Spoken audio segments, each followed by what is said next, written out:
Pemirsa, kedatangan Ketua Umum Partai Gerindra Prabowo Subianto ke Partai Solidaritas Indonesia ternyata tak disetujui mantan juru bicara partai Guntur Romli. Guntur Romli lantas mengundurkan diri dari PSI karena kedatangan Prabowo Subianto memberi isyarat seakan PSI mengalihkan dukungannya dari Ganjar Pranowo ke Prabowo Subianto. Yang menjadi pertanyaan, benarkah PSI mengalihkan dukungan ke Prabowo Subianto dan mengapa dukungan ini beralih? Kami akan langsung bahasnya bersama dengan Guntur Romli. Kemudian ada Ketua DPP PSI Dede Prayudi dan pengamat politik Burhanuddin Muhtadi. Selamat petang Bapak-Bapak. Selamat petang. Oke, ini dua masih bergabung ya. Saya mau ke Mas Guntur terlebih dahulu. Mas Guntur, kalau tadi saya dengarkan pernyataan Anda di media ini kan menyampaikan bahwa alasan Anda mundur dari PSI ini karena ada tanda-tanda gabungnya PSI dalam koalisi Prabowo Subianto. Itu informasi yang sudah valid atau ini masih sebuah sinyal atau seperti apa, Mas? Ya, tentu saja itu informasi yang valid dan saya itu mendapatkan sumber dari internal PSI sendiri bahwa itu tidak hanya sekedar kunjungan politik tapi sudah mengarah kepada kerjasama untuk Pilpres dan Pileg 2024. Jadi saya tidak memandang bahwa itu hanya safari politik yang menurut kawan-kawan PSI Pak Prabowo yang datang, tapi menurut Pak Prabowo mereka yang diundang, dan menurut saya itu kedatangan itu juga ikut menciderai ya citra nilai-nilai perjuangan yang sudah dibangun oleh PSI, bahwa kita tidak akan pernah memilih pemimpin yang punya rekam jejak ya masa lalu pelanggaran hak asasi manusia, keterlibatan dengan penculikan aktivis, kemudian juga kinerja Pak Prabowo pun untuk saat ini juga bermasalah itu kan. Dan itu akan menjadi beban dari pemerintahan Pak Jokowi. Misalnya food estate yang gagal, pembelian pesawat bekas dari Qatar yang tahun 2009 pada zaman Menhan Pak Juwono mau dikasih gratis saja nggak mau, kok oleh Pak Prabowo itu dibeli dengan harga yang mahal. Kemudian yang menurut saya juga yang sangat sayangkan, sambutan teman-teman di PSI itu seperti sangat menunjukkan euforia.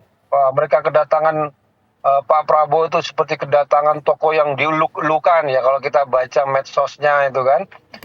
Mereka, dan itu bagi saya wah ini tidak seperti kawan-kawan yang saya dikenal itu kan. 2019 PSI memberikan award kebohongan terlebay kepada Pak Prabowo soal ucapannya selang cuci darah tidak dipakai 40 kali, 40 pasien di RSCM, dan Pak Prabowo nggak pernah merasa dia berbohong soal itu. Nah, dengan segala hormat tanpa mengurangi rasa penghormatan kepada Pak Prabowo yang tetap menjadi tokoh, maka Pak Prabowo tidak layak menjadi presiden 2024 dan juga sebenarnya tidak layak PSI itu memiliki pikiran, jangankan koalisi. Pikiran bertemu dengan Prabowo Subianto, begitu, Mbak. Mas Guntur, kalau tadi Anda menyampaikan bahwa ini informasi valid bahwa betul PSI sudah memberikan dukungannya untuk Prabowo Subianto, tapi kalau kita dengarkan tadi saya wawancara langsung dengan perwakilan PSI menyampaikan bahwa sejauh ini belum menentukan sikap politik. Nah, menurut Anda kenapa kemudian PSI menyampaikan statement itu ke publik?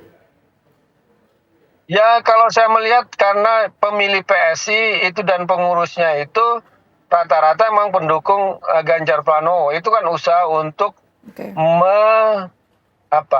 menenangkan ya gejolak yang ada di PSI sendiri. Kalau saya lihat kan kedatangan Prabowo juga memberikan perdebatan juga penolakan di internal pengurus ya. Tapi itu terserahlah Bro Uki mau cerita atau enggak, siapa pengurus yang datang dan siapa pengurus yang tidak ada yang menolak secara tegas kehadiran Prabowo, karena misalnya PSI Mei lalu itu baru memperingati peringatan Mei ya 98 ya terkait juga reformasi ya, di mana Pak Prabowo itu kan abadi sejarahnya, jejak sejarahnya terkait dengan penculikan aktivis. Nah, mungkin juga usaha untuk mengatakan bahwa itu hanya silaturahmi politik ya, upaya sebagai cara untuk menenangkan pemilih, menenangkan pengurus PSI yang rata-rata yang sebagian besar memang pendukung Ganjar Pranowo.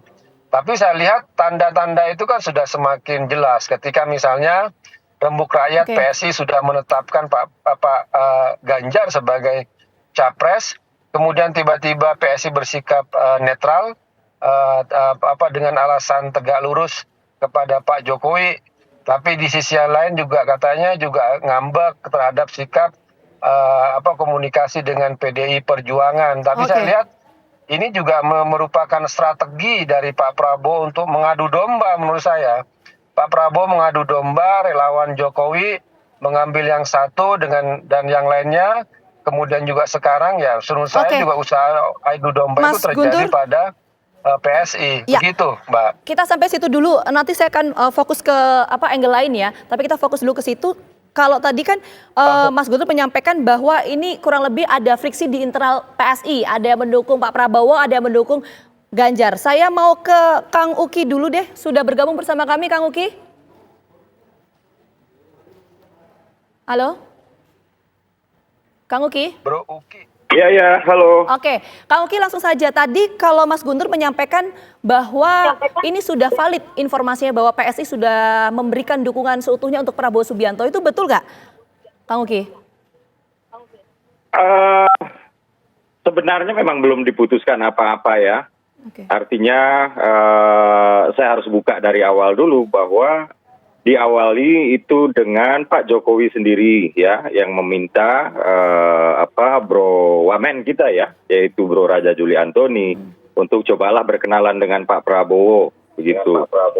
Nah, akhirnya komunikasi dijalin ya. Komunikasi dijalin, lalu kemudian Pak Prabowo menyatakan ingin berkunjung, kemudian oke, kalau begitu nanti kami kirimkan undangannya, karena memang kan Pak Prabowo itu adalah seorang capres, seorang menteri, dan lain-lain, maka saat secara administrasi kemudian memang memerlukan undangan resmi. Lalu Pak Prabowo datang.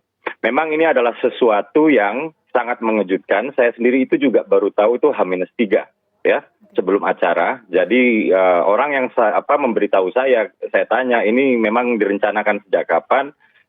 Ini saya dikatakan ini betul-betul memang last minute gitu, dan kami di PSI memang membuka pintu selebar-lebarnya ya, menyambut dengan tangan terbuka siapapun yang ingin bersilaturahmi.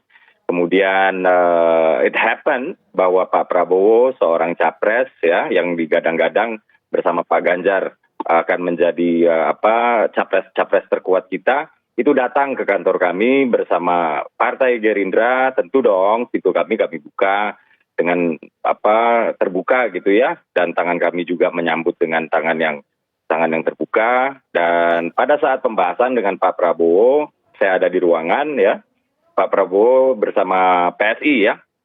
Kalau dari Pak Prabowo-nya sendiri, beliau mengatakan bahwa dengan situasi global yang serba tidak menentu seperti ini, Indonesia butuh untuk bersatu. Nah, kemudian Pak Prabowo mengingatkan untuk kita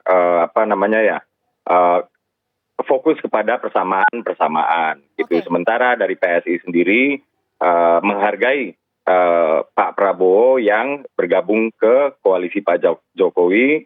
Karena dengan bergabungnya Pak Prabowo ke koalisi Pak Jokowi, kemudian kita melihat bahwa Indonesia begitu solid ya, ketika menghadapi COVID ya, Indonesia begitu solid. Ketika menghadapi tantangan lain, tentu Indonesia tidak akan sebaik sekarang apabila kita terus-terusan direcoki oleh urusan-urusan internal. Kurang lebih sih seperti itu. Jadi kalau ditanya apakah ini akan mengarah koalisi, bahkan di dalam pertemuan tersebut kita tidak pernah membicarakan, tidak ada satupun kata koalisi yang keluar di pembicaraan tersebut. Gitu. Oke, Kang Uki, Dan supaya clear ya. sekedar informasi aja, Kang Mbak Uki. Vita. Iya, sebentar. Ya. Maaf saya potong. Supaya clear dulu, berarti artinya per sore hari ini PSI belum memutuskan sikap akan mendukung siapa untuk pemilihan presiden 2024 besok? Belum. Oke. Belum. Bahkan saat ini Mbak Vita, Wakil Ketua Dewan Pembina kami ini sedang intens berkomunikasi dengan petinggi PDIP juga gitu ya, supaya kami melakukan kunjungan ke PDIP, entah itu nanti hanya Mbak Puan atau Mas Ganjar atau kedua-duanya, kita belum tahu. Tapi yang jelas kita membuka pintu komunikasi seluas-luasnya dengan siapa saja, dan kami setuju bahwa persatuan itu sangat penting ya di tengah ketidakpastian global seperti sekarang. Oke,